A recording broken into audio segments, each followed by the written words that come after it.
आज के कार्यक्रम के अध्यक्ष श्री विजय शर्मा जी, उप मुख्यमंत्री और गृह मंत्री छत्तीसगढ़ शासन, श्री विनय कुमार सिंह जी, निर्देशक श्यामा प्रसाद मुखर्जी रिसर्च फाउंडेशन, और आज इस सभागार में नक्सलवाद के एक बहुत महत्वपूर्ण विषय पर चर्चा, चिंतन और कुछ समाज की दिशा तय करने के लिए एकत्रित आए हुए सभी भाइयों बहनों को नमस्कार।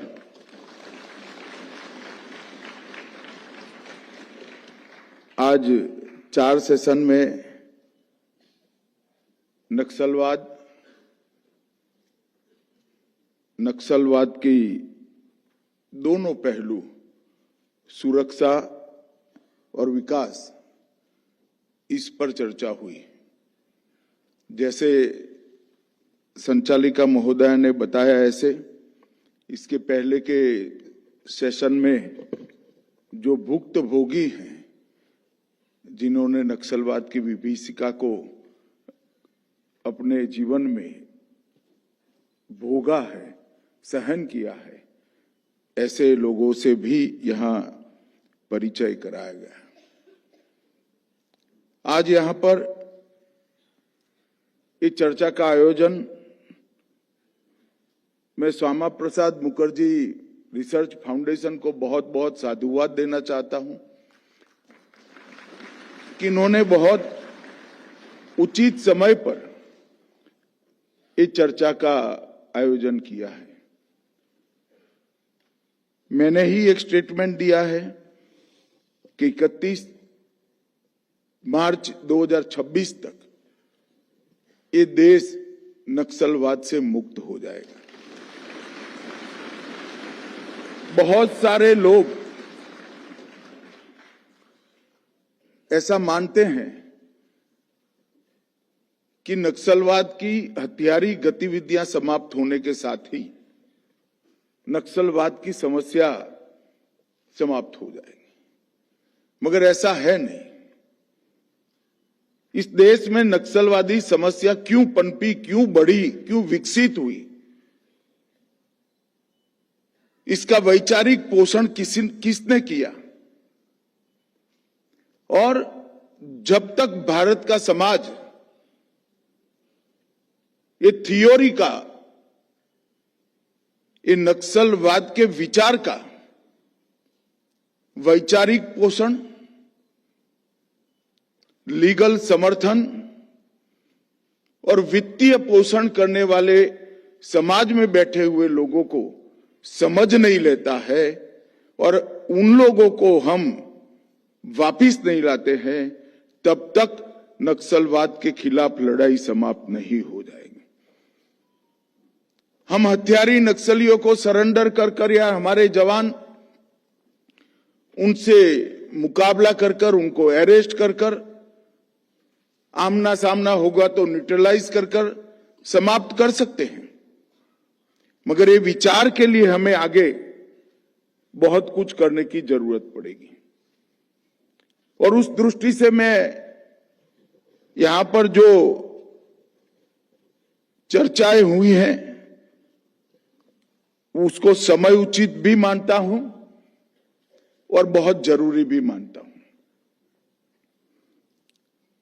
नक्सलवाद पर चर्चा करने से पहले मैं 60 के दशक से अब तक हथियारी वामपंथी हिंसा में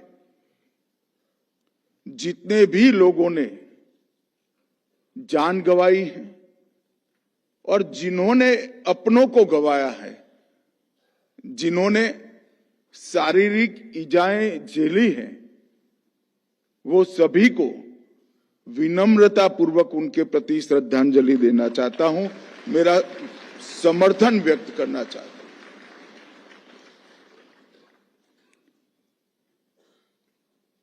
आंतरिक सुरक्षा और देश की सुरक्षा, सीमाओं की सुरक्षा, भारतीय जनसंघ बना तब से भारतीय जनता पार्टी तक हमारी विचारधारा का एक प्रमुख अंग रहा है। एक प्रकार से भारतीय जनसंघ से लेकर भारतीय जनता पार्टी की यात्रा जो हमने तय की, उसके मूल उद्देश्यों में तीन ही चीज बहुत प्रमुख थी।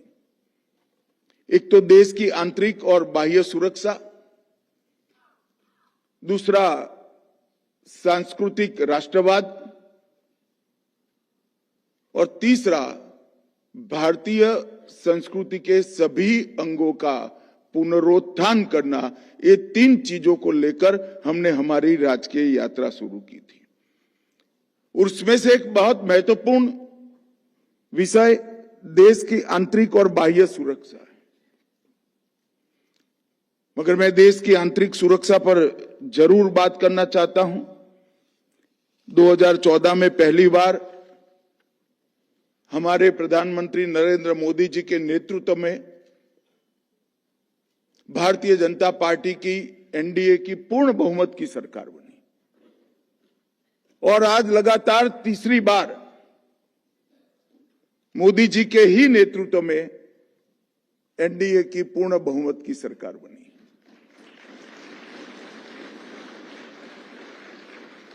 अगर किसी भी समस्या पर पार्टियों के परफॉर्मेंस, सरकारों के परफॉर्मेंस, पार्टी की नीतियों के परफॉर्मेंस को स्टडी करना है तो तुलनात्मक अभ्यास के अलावा हमारे पास और कोई ऑप्शन नहीं है।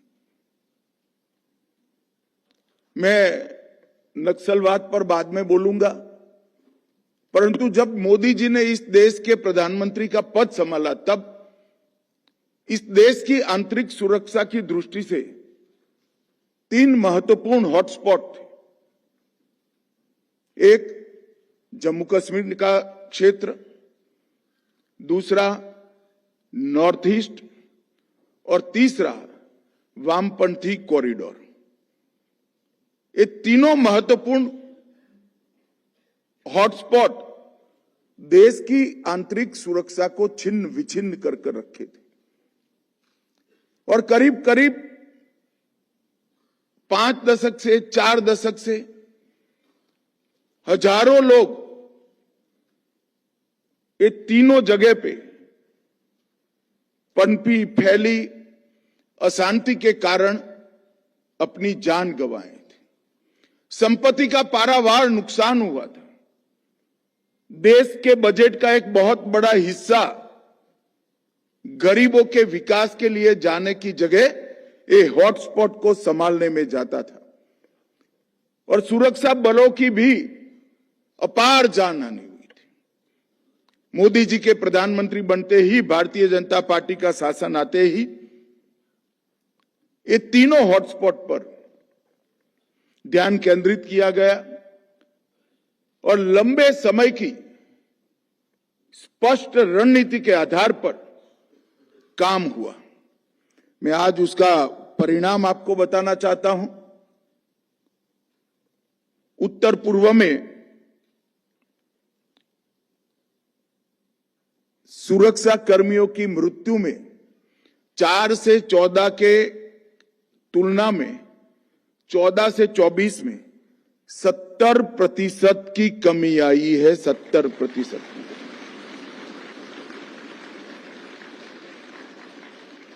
और 4 से 14 की तुलना में 14 से 24 में नागरिकों की मृत्यु में 85% की कमी आई।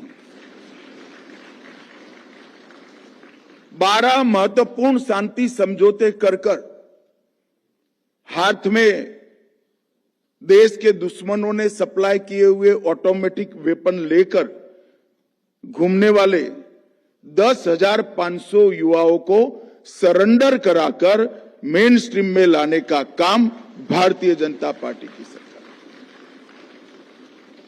और एक प्रकार से पूरा उत्तर पूर्व जो अपने आप को कटा हुआ महसूस करता था, उत्तर पूर्व में जाते हैं तो उस वक्त पूछते थे कि भारत से कब आए।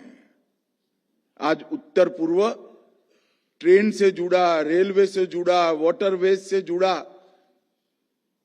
भौतिक दूरी तो दूर हुई ही है, मगर दिल्ली और नॉर्थ ईस्ट के बीच में दिलों की दूरी भी दूर करने का काम ये सरकार ने किया और एक प्रकार से बहुत महत्वपूर्ण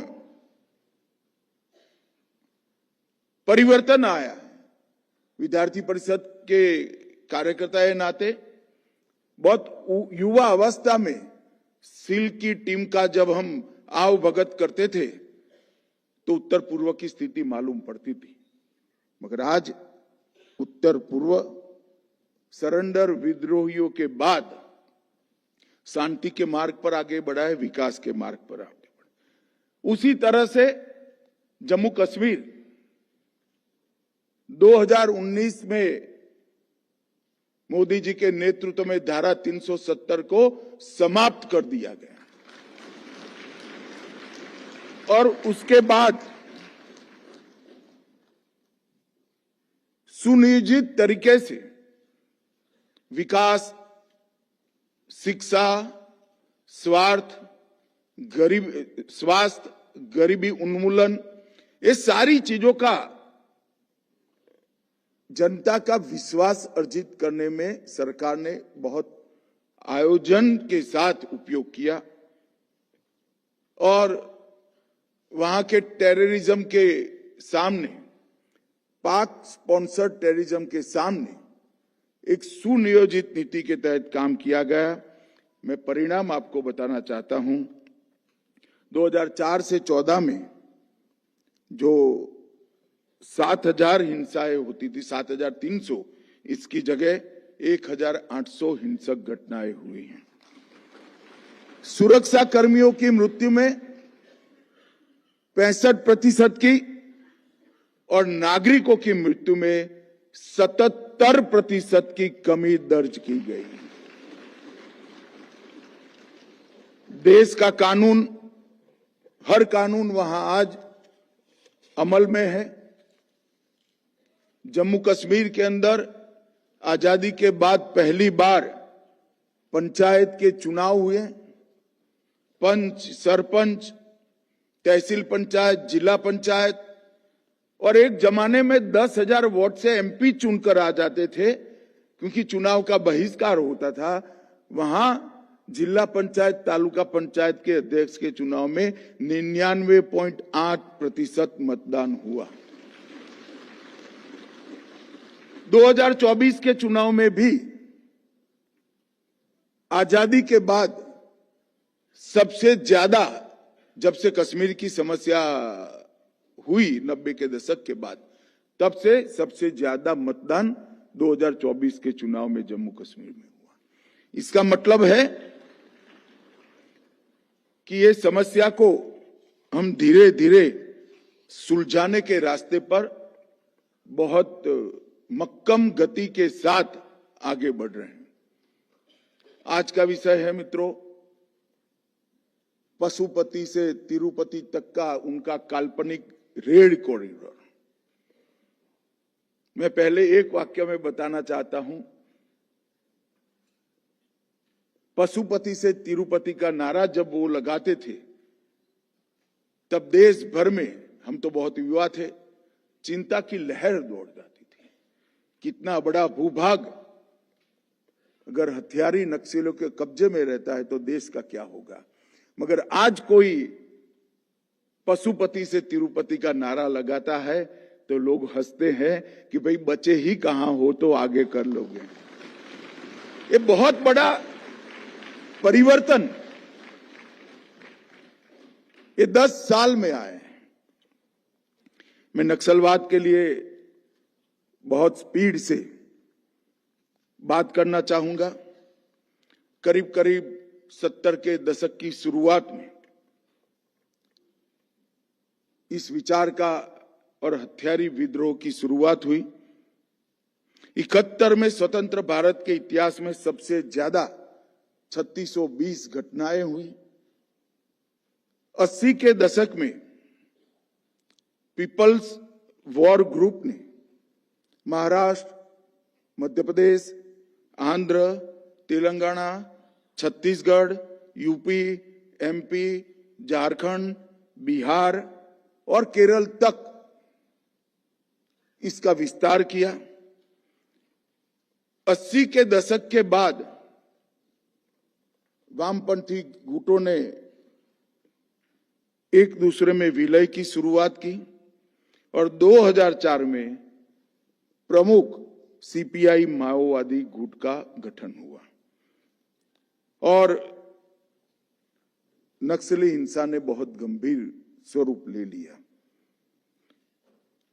ये पशुपति से तिरुपति का कॉरिडोर रेड कॉरिडोर के नाम से जाना जाता था। सरकारी रिकॉर्ड में उसको रेड कॉरिडोर के रूप में जाना गया है।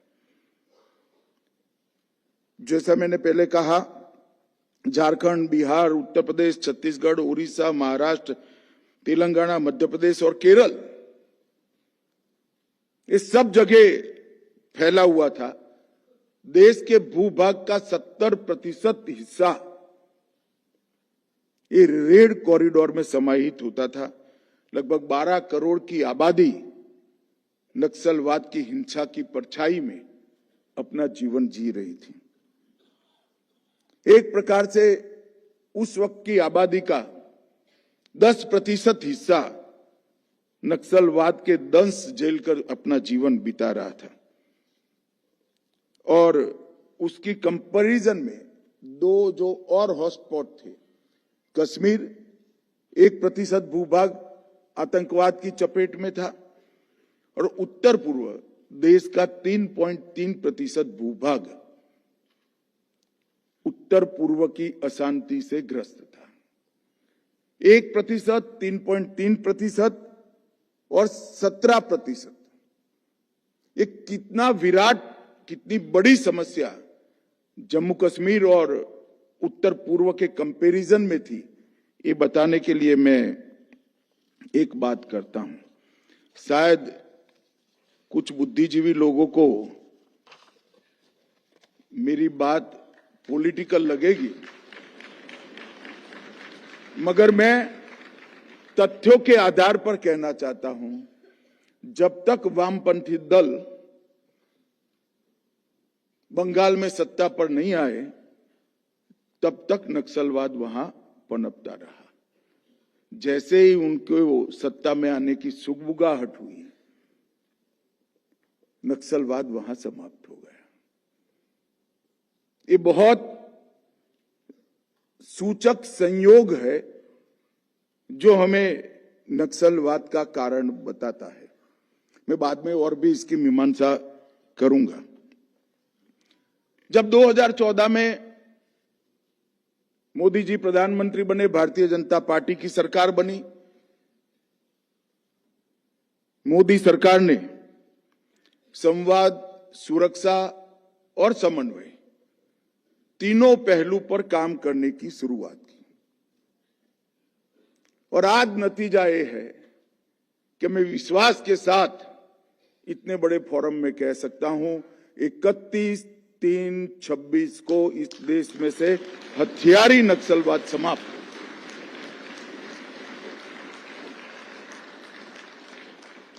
जहां पहले स्क्रेटेड अप्रोच से काम होता था, कभी बातचीत कर देते थे, कभी विकास पर थ्रस्ट दिया जाता था, कभी सुरक्षा अभियानों में तेजी आ जाती थी, घटना आधारित रिस्पॉन्स होता था, एक कोई स्थायी नीति नहीं थी।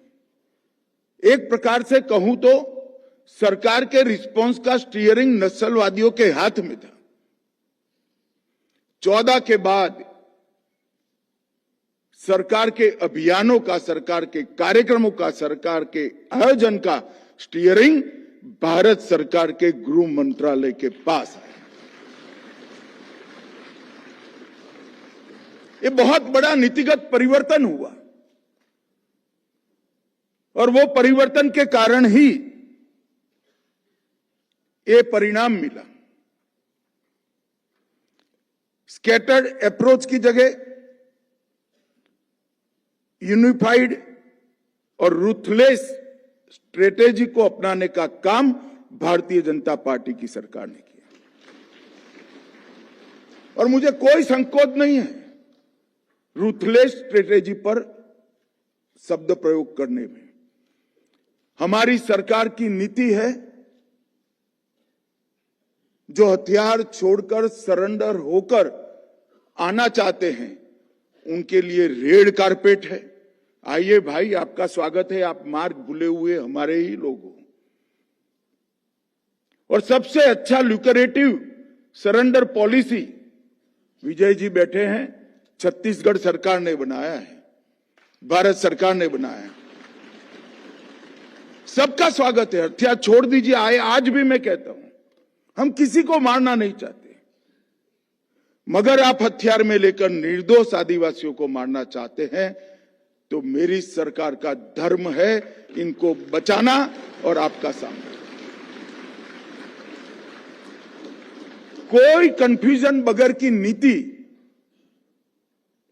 पहली बार भारत सरकार ने ली। राज्य पुलिस और केंद्रीय सुरक्षा बलों को हमने खुली छूट दी। इंटेलिजेंस, इंफॉर्मेशन शेयरिंग और ऑपरेशन में कोऑर्डिनेशन के लिए भारत सरकार और राज्यों के बीच में एक व्यवहारू सेतु बनाया गया। राज्यों और राज्यों के बीच में, पड़ोसी राज्यों के बीच में भी व्यवहारू सेतु बनाया गया। आर्म्स और एम्यूनेशन के सप्लाई पर नकेल कसी गई। 19 के बाद मैं कह सकता हूं कि लगभग उनके आर्म्स एम्यूनेशन के सप्लाई में हमने 90% के ज्यादा कटौती करने में सफलता ली। उनके वित्त पोषण करने वाले लोगों पर एनआईए और ईडी का उपयोग कर हमने नकेल कसी। उनका जो अर्बन नक्सल का सपोर्ट था, लीगल सहायता का सपोर्ट था और मीडिया नैरेटिव गढ़ने का जो वो काम करते थे, मैंने तो ऐसा कभी मेरे जीवन में मैं सोच भी नहीं सकता हूं। मैं 12 साल का था तब से सार्वजनिक जीवन में हूं। मारने वाले अपने आप को बेचारा कहते हैं। जो लोग मारते हैं वो अपने आप को बेचारा कहते हैं और यहां पेपर और पेन लेकर बड़े बड़े आर्टिकल लिखे जाते हैं। इस नैरेटिव के सामने हम लड़े हैं,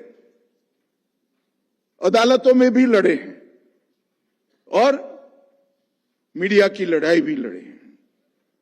हमने सेंट्रल कमेटी के जो मेंबर्स थे उन पर लक्षित कर कार्रवाई की तो 18 से ज्यादा सेंट्रल कमेटी के मेंबर 19 अगस्त से लेकर आज तक न्यूट्रलाइज किए गए। सुरक्षा वैक्यूम को हमने भरने का काम किया क्योंकि वहां रोड रास्ते नहीं थे और targeted operation octopus, double bull, इस प्रकार के ऑपरेशन किए गए और डीआरजी, एसटीएफ,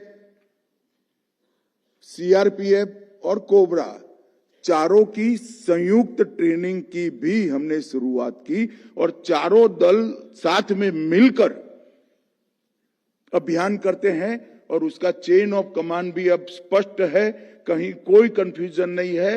राज्य पुलिस और स्टेट पुलिस और सेंट्रल पुलिस दोनों साथ में बैठकर अभियान कर रहे हैं। एकीकृत प्रशिक्षण से हमारी सफलता में बहुत बड़ा अंतर आ गया। इसके साथ साथ फोरेंसिक इन्वेस्टिगेशन किए गए, लोकेशन ट्रैकिंग सिस्टम उपलब्ध कराया गया, मोबाइल फोन की गतिविधियों को भी राज्य पुलिस को उपलब्ध कराएगा, साइंटिफिक कॉल लॉग्स एनालिसिस के सॉफ्टवेयर बने और सोशल मीडिया एनालिसिस से भी उनके छुपे हुए सपोर्टर को ढूंढने का काम दोनों जगह पे, राज्य में और सेंटर में हुआ। और इसके द्वारा अभियान में न केवल तेजी आई, सारे अभियान सफल हुए, परिणाम लक्षी हुए। मैं आंकड़ों में बाद में जाता हूं, मगर 2019 के बाद हमने राज्यों के क्षमता निर्माण पर भी बहुत थ्रस्ट दिया। एसआरई और एसआईएस योजना के तहत लगभग 3331 करोड़ रुपया जारी किया गया, जो लगभग 155% की वृद्धि दर्शाता है। और उसके माध्यम से फोर्टिफाइड पुलिस स्टेशन बहुत बढ़ाए गए। लगभग 1741 करोड़ रुपया इसके पीछे खर्च हुआ और इंफ्रास्ट्रक्चर के लिए खर्च हुआ। पिछले 6 साल में, सिर्फ 6 साल में 336 नए सेंट्रल पैरामिलिट्री फोर्सेस के कैंप बनाकर सुरक्षा के वैक्यूम को भरने का काम कर दिया गया। और ये सबसे बड़ी बात थी जिसके कारण सफलता मिली। उनके गतिविधि के क्षेत्र में हर जगह आज भारत सरकार और राज्य सरकार की पुलिस कैंप में बैठकर सुरक्षित हमारे नागरिकों का रक्षा की व्यवस्था कर रही है। और बलों के अस्पतालों के लिए भी बहुत बड़ा खर्चा किया गया। और इसका परिणाम क्या हुआ? 4 से 14 में, आगे का तो आंकड़ा बहुत बड़ा है, मैं इसके इतिहास में जाना नहीं चाहता, मगर जैसा मैंने कहा कि पार्टी की विचारधारा, पार्टियां और पार्टी की सरकारों का अभ्यास करना है परफॉर्मेंस का, तो तुलनात्मक ही हो सकता है। तो 10 साल सरदार मनमोहन सिंह जी की सरकार के और 10 साल नरेंद्र मोदी जी की सरकार के, इसका एक तुलनात्मक अभ्यास मैं आपके सामने रखना चाहता हूं। सुरक्षा बलों की मृत्यु 4 से 14 में, इसमें 73% की कमी आई है मित्रों, 73%। और नागरिकों की मृत्यु में 74% की कमी आई है। ये बहुत बड़ी उपलब्धि है। और कई बार कहते हैं कि इस प्रकार की लड़ाई में कौन सी पार्टी की सरकार है, इसका कोई महत्व नहीं है, मगर मेरा अनुभव कुछ और कहता है। 19 से मैं गृह मंत्री बना, देश भर में मोदी जी के नेतृत्व में अभियान चल रहे थे। झारखंड में अच्छा चला, बिहार लगभग मुक्त गया, आंध्र प्रदेश तेलंगाना मुक्त हो गया, महाराष्ट्र मुक्त होने की कगार पर है, मगर छत्तीसगढ़ में हमें सफलता नहीं मिलती थी। छत्तीसगढ़ में कांग्रेस की सरकार थी। फौरी तौर पर तो कोऑपरेशन मिलता था, परंतु जो इनिशिएटिव संयुक्त अभियानों के लिए लेना चाहिए, वहां पैर कच्चे पड़ जाते थे। खैर, मैं कोई ज्यादा पॉलिटिकल बात नहीं करना चाहता, परंतु 2024 में वहां पर भारतीय जनता पार्टी की सरकार बनी। 2024 में अपने इतिहास के, साल के इतिहास के सबसे ज्यादा 270 नक्सली को न्यूट्रलाइज करने का काम 1 साल के अंदर किया गया। और ये जो वामपंथी भाई नक्सलियों के बचाव में खड़े होते हैं, हमारे लोग हैं, क्यों मारना चाहिए? हम नहीं मारना चाहते। 290 मारे गए क्योंकि उनके हाथ में हथियार थे। 290 के सामने 1090 गिरफ्तार किए। जहां गिरफ्तारी संभव थी वहां हमने गिरफ्तार भी किए हैं, और वो आज कानून की कोर्ट में। और उसके साथ 1090 के साथ 881 सरेंडर कर दिए। ये बताता है कि सरकार का अप्रोच क्या है। सरकार का अप्रोच ये है कि हम पूरा प्रयास करते हैं नक्सली को अरेस्ट करने का, सरेंडर कराने का, मौका भी देते हैं, एक अच्छी सरेंडर पॉलिसी भी लेकर आए हैं, मगर जब आप हाथ में हथियार लेकर भारत के निर्दोष नागरिकों को मारने के लिए निकलते हो, तब सुरक्षा बलों के पास और कोई चारा नहीं होता, गोली का जवाब गोली से ही देना होता है।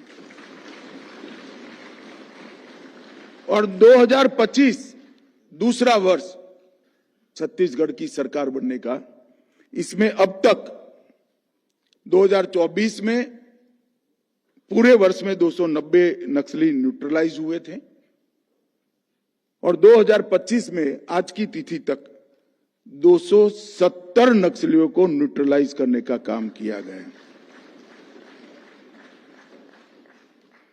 680 ने गिरफ्तार किए गए हैं और आत्मसमर्पण का आंकड़ा देखिए, 1225 लोगों ने आत्मसमर्पण किया है।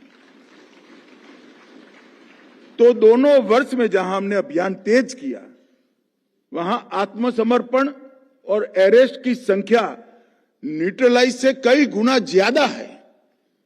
और ये आत्मसमर्पण जो ज्यादा बढ़ रहे हैं, वो ही बताता है कि नक्सलियों का समय अब कम बचा है। उन्होंने एक बहुत विकट पहाड़ी पर तेलंगाना और छत्तीसगढ़ की बॉर्डर पर अपना एक बहुत बड़ा कैंप बनाया था। सेना की बटालियन के पास हो इतने हथियार थे, 2 साल का राशन था, हथियार बनाने की फैक्ट्रियां लगी थी, आईईडी बनाने की फैक्ट्रियां थी और 5 दिन जवान चढ़कर जाएगा तब वहां पहुंच पाएगा, इतना कठिन ठिकाना था। ढेर सारी नदियां, तालाब वहां थे और एक लगभग 50 बाय 50 किलोमीटर का लंबा बेस इन्होंने बनाया था। 23 मई 2025 को उनके ब्लैक फॉरेस्ट ऑपरेशन के अंदर उनके पूरे बेस को नष्ट कर दिया गया और 27 हार्डकोर नक्सली मारे गए। बीजापुर में 24 हार्डकोर नक्सली मारे गए और इसके माध्यम से छत्तीसगढ़ जो एक बचा खूचा था, वहां पर एक प्रकार से इनकी रीढ़ की हड्डी तोड़ने का काम हुआ। जो नक्सली न्यूट्रलाइज किए गए, उसमें जोनल कमेटी मेंबर 1, सब zonal committee member 5, state committee member 2, divisional committee member 31 और एरिया कमेटी के मेंबर 59 ये 2024 के साल में न्यूट्रलाइज किए गए और अब सूची वांटेड से ज्यादा बचे हुए की कम हो गई है। ये स्थिति आज हमारी आई है। 2014 में एक प्रकार से ये समस्या के सामने लड़ने के लिए फोर्टिफाइड पुलिस स्टेशन बनाना पड़ता है। समस्या जब से शुरू हुई 1960 से लेकर 2014 तक कुल 66 फोर्टिफाइड पुलिस स्टेशन थे, 66। और नरेंद्र मोदी सरकार के 10 साल में नए 66 तो रहे, नए 576 फोर्टिफाइड पुलिस स्टेशन बनाने का काम। 14 में 126 नक्सलाइट जिले थे और अब 124 में से 18 नक्सलाइट जिले ही बचे हैं। ये बताता है कि कितना एरिया इनका सिकुड़ गया है। मोस्ट इफेक्टेड जिले एक अलग कैटेगरी होता है, वो 36 थे, अब कम होकर 6 बचे हैं और पुलिस स्टेशन लगभग 330 पुलिस स्टेशन थे, अब वो 151 रहे हैं, परंतु 151 में भी 41 नए बने पुलिस स्टेशन हैं जो नए बनाए गए, इसलिए नंबर ऑफ पुलिस स्टेशन बढ़ा है। वो 41 निकल जाए तो 303 में से 100 पुलिस स्टेशन बचे हैं और पिछले 6 सालों में 336 सुरक्षा कैंप बनाए गए और नाइट लैंडिंग के लिए 68 नाइट लैंडिंग हेलीपैड लगाए गए हैं।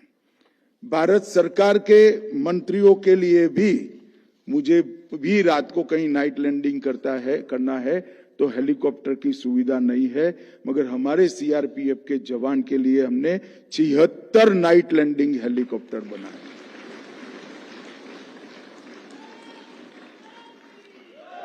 मित्रों, नक्सलियों की आय कम करने के लिए एनआईए, ईडी और राज्य सरकारों ने करोड़ों रुपयों की संपत्ति को जब्त किया है, खाते सीज किए हैं और राज्य सरकार के समन्वय के लिए भी लगातार मेरे स्तर पर 12 बैठकें हुई है मुख्यमंत्रियों के साथ। छत्तीसगढ़ अकेले राज्य में 8 बैठकें हुई है। मित्रों, ये बताता है कि किस प्रकार से हम आगे बढ़ रहे हैं। नक्सलियों के आत्मसमर्पण के लिए बहुत लुक्रेटिव पैकेज छत्तीसगढ़ सरकार लाई है। उच्च रैंक के कैडरों के लिए 5 लाख रुपया, मध्यम और निचली कैडरों के लिए 2.5 लाख और व्यावसायिक प्रशिक्षण के लिए 10,000 रुपया हम उनको देते हैं। और वामपंथी उग्रवादी क्षेत्र में विकास के लिए भी ढेर सारे काम किए गए, क्योंकि एक दलील ऐसी थी कि वामपंथी उग्रवाद का जन्म का कारण विकास का असंतुलन था। शुरू में मैं भी ये वामपंथी मित्रों की दलील को आंशिक रूप से स्वीकार करता था, परंतु मैंने डिटेल स्टडी किया है। जिन पत्रकार मित्रों को इसमें डिटेल में जाने का इच्छा है वो जरूर मेरे मंत्रालय का, मेरी ऑफिस का संपर्क करें। जब वामपंथी उग्रवाद शुरू हुआ तब वामपंथी उग्रवाद क्षेत्र के बाहर, मतलब पशुपति टू तिरुपति कॉरिडोर के बाहर 56 जिले ऐसे थे जो वामपंथी उग्रवादी क्षेत्र से बहुत ज्यादा पिछड़े थे विकास की दृष्टि से। वहां क्यों नहीं हुआ भाई नक्सलवाद? वहां क्यों खड़ा नहीं हुआ?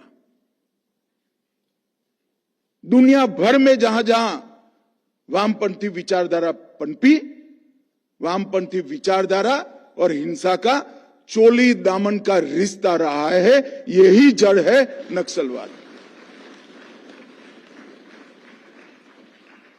अगर किसी विचारधारा के अंदर हिंसा को वर्ज्य ही नहीं मानते हैं, हिंसा को बुरा नहीं मानते हैं, तो किस प्रकार से देश चल सकता है भैया? और मैं आज बहुत कठोरता के साथ कहना चाहता हूं कि जो लोग ये प्रचार कर रहे हैं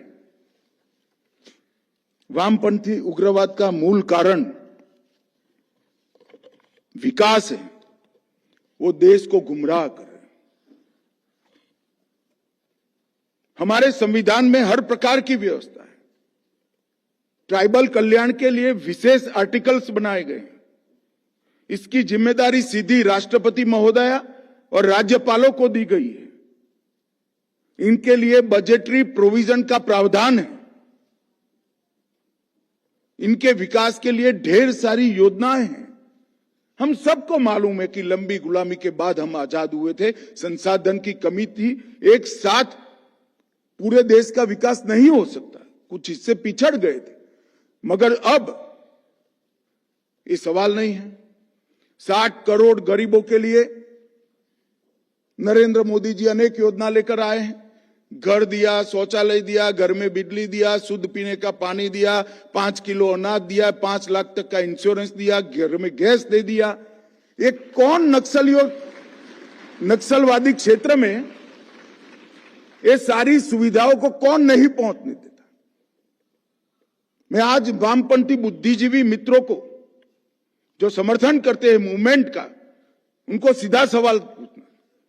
आज छत्तीसगढ़ के बीजापुर में, सुकमा में अगर स्कूल नहीं पहुंची है, कौन दोषी है?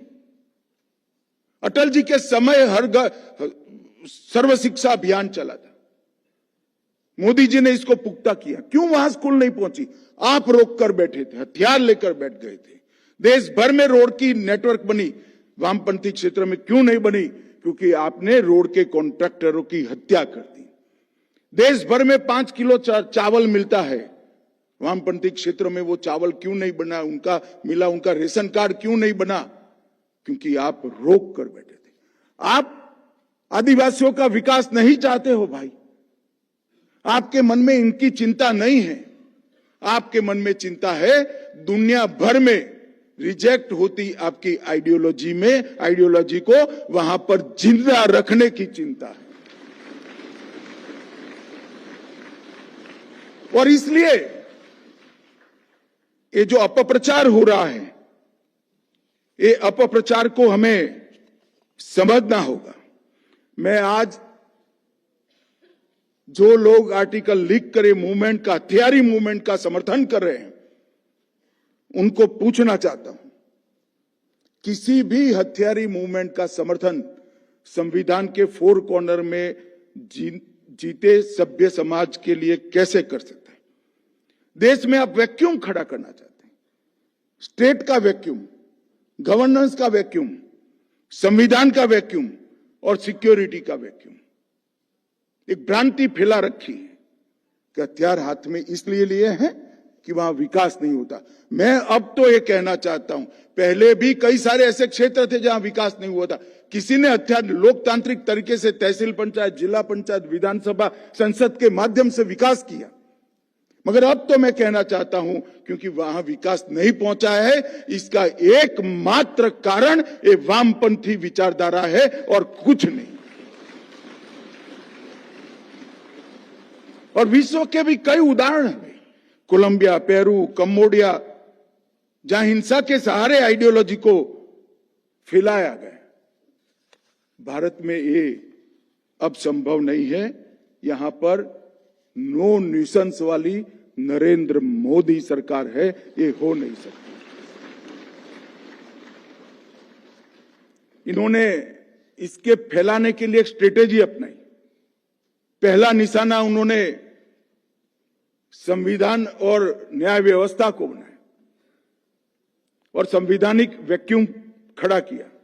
दूसरा, उन्होंने स्टेट की कल्पना को निशाना बनाया और स्टेट का वैक्यूम खड़ा किया।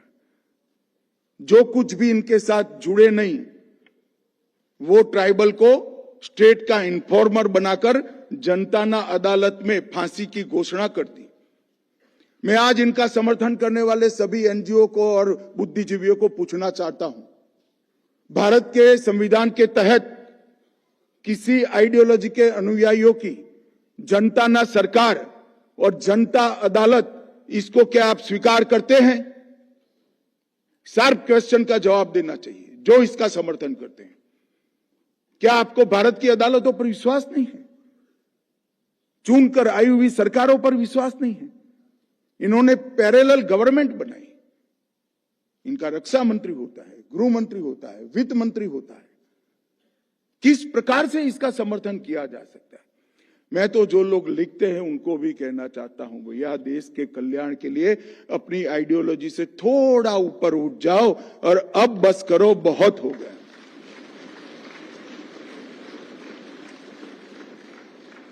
इस प्रकार से शिक्षा, स्वास्थ्य, सुरक्षा, बुनियादी सेवाएं, इनकी भूख, इसको आपने ये प्रॉब्लमों को रिजॉल्व ही नहीं दिए और ढेर सारे बड़े बड़े कांड लगभग जहानाबाद में 1000 नक्सलियों ने 13 नवंबर 2006 को 7 घंटे जहानाबाद को अपने कब्जे में रखा था। कौन जस्टिफाइड कर सकता है? किसके सामने लड़ रहे हो? देश स्वतंत्र हो चुका। 2006 में हमारी सरकार नहीं थी, मगर तब भी हम इसका खंडन करते थे, क्योंकि सवाल ये राजनीतिक दलों का नहीं है, सरकारों का नहीं है, ये सवाल देश का है। और मित्रों, ये जो गवर्नेंस का वैक्यूम बनाया, इसके कारण ही वहां पर विकास नहीं पहुंचा है, साक्षरता नहीं पहुंची है, इनकी स्वास्थ्य की समस्याएं हैं, इनके खिलाफ सरकार लड़ नहीं सकती है। ये सारी समस्याओं का निवारण तभी है जब सभी लोग, अभी एक भ्रांति फैलाने के लिए पत्र लिख कर दिया गया कि अब तक जो हुआ वो गलती हो गई है, अब सीज फायर कर दिया जाए और हम सरेंडर करना चाहते हैं। कोई सीज फायर नहीं होगा।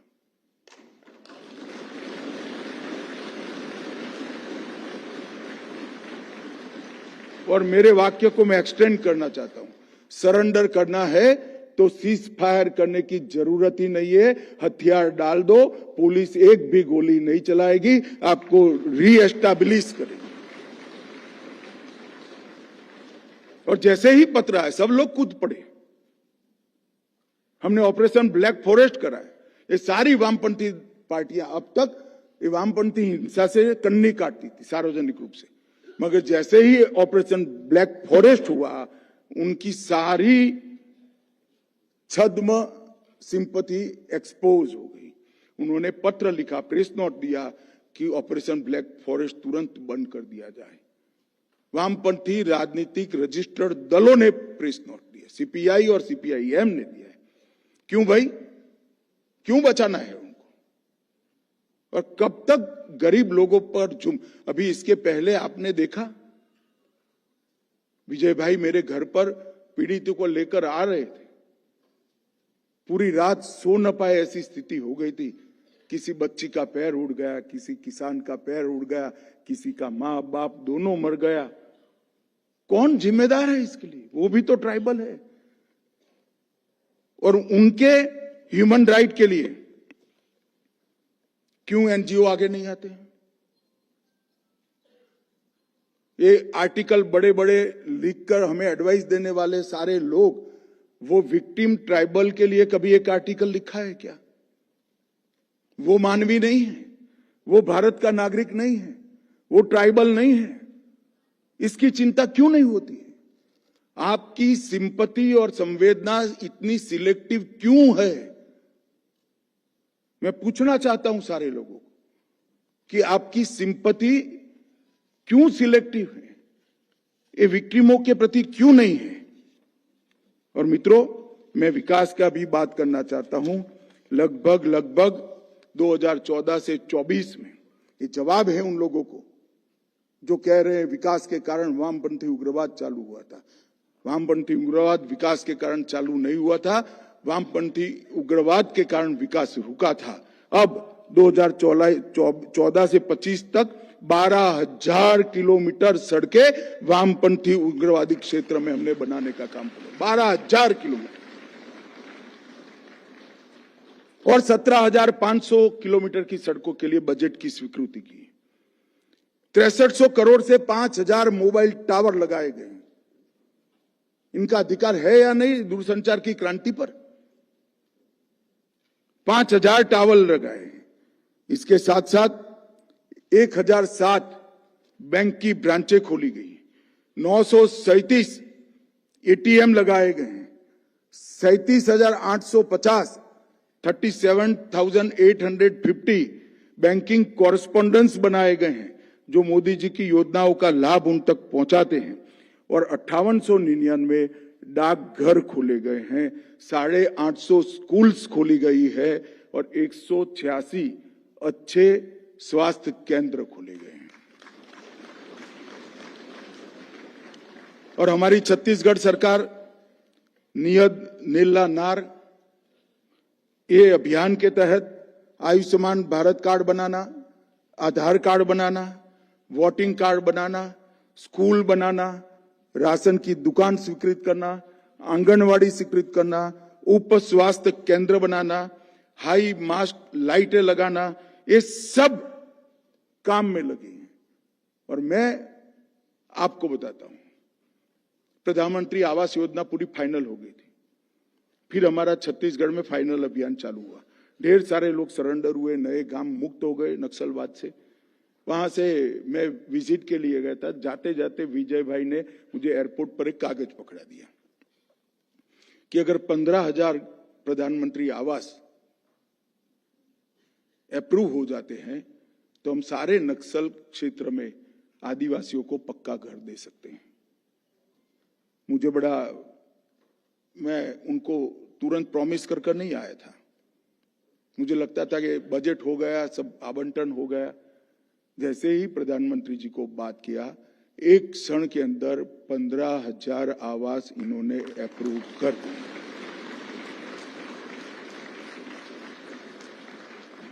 ये संवेदना होती है। मित्रों, आने वाले दिनों में मैं मानता हूं कि हथियारी नक्सलवाद 31 मार्च 2026 को समाप्त हो जाएगा। मगर इस सभागार में और देश भर में जो लोग भारत को प्यार करते हैं, भारत के संविधान को प्यार करते हैं, हमारी न्यायिक विश्वास व्यवस्था पर भरोसा करते हैं, हमारी एडमिनिस्ट्रेटिव सिस्टम को स्वीकारते हैं, वो सभी लोगों को मेरा अपील है कि यहां से खत्म नहीं होगा। विकास के कारण हुआ नहीं था, सिर्फ विकास से खत्म नहीं होगा। सभी को आइडेंटिफाई कर हमने एक्सपोज करना चाहिए। कुछ कठोर सवाल उनको भी पूछने चाहिए। लोकतंत्र में अभिव्यक्ति होनी ही चाहिए, इसकी आजादी भी होनी चाहिए। मगर मैं आपकी अभिव्यक्ति की आजादी को अपील करने आया हूं। आपके पास भी अपील है, आजादी की, अभिव्यक्ति की आजादी है। आप भी उनको जरा सवाल पूछिए कि ये जो मारे गए वो आदिवासियों के लिए आपके मन में क्या पड़ा है। इतना पूछते ही वो लोगों का सच्चा परिचय हमारे सामने आ जाएगा। मित्रों, मुझे विश्वास है कि ये लड़ाई हम जीतेंगे और देश का 12% भूभाग और आज की आबादी के हिसाब से 17 करोड़ की आबादी ये वर्षों पुरानी समस्या से मुक्त होने जा रही है। हम सब के लिए आनंद का विषय है। हम सब मिलकर, सभी एनजीओ का भी मैं आह्वान करना चाहता हूं कि ये आदिवासी क्षेत्रों में जो कुछ भी हमसे बन पड़ता है वो सब करें उनके विकास के लिए। बहुत लंबे 4 दशक का दंश इन्होंने झेला है। सरकार, समाज, स्वयंसेवी संस्थाएं, सारे लोग इस क्षेत्र को अपने कंसंट्रेशन का क्षेत्र बनाए, पूर्ण विकसित बनाए और उनको भी भारत के हर नागरिक की तरह विश्व में सम्मान के साथ जीने का अधिकार दे। यही मेरी आप सभी से अभ्यर्थना है। वंदे मातरम।